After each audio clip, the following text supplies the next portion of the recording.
আমরা চাইলেও রাতারাতি পূর্ববর্তী নির্বাচনের সাথে সম্পৃক্তদের অপসারণ করতে পারবো না, এটা সম্ভব নয়।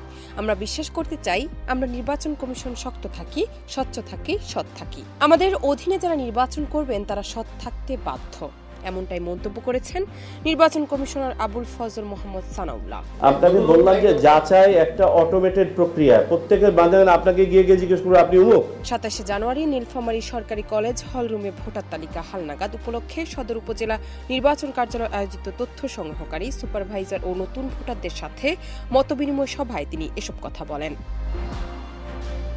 বর্তমান নির্বাচন কমিশন সম্পূর্ণ রংহীন স্বচ্ছ পাত্রের মতো কাজ করতে চায় বলেও জানান তিনি।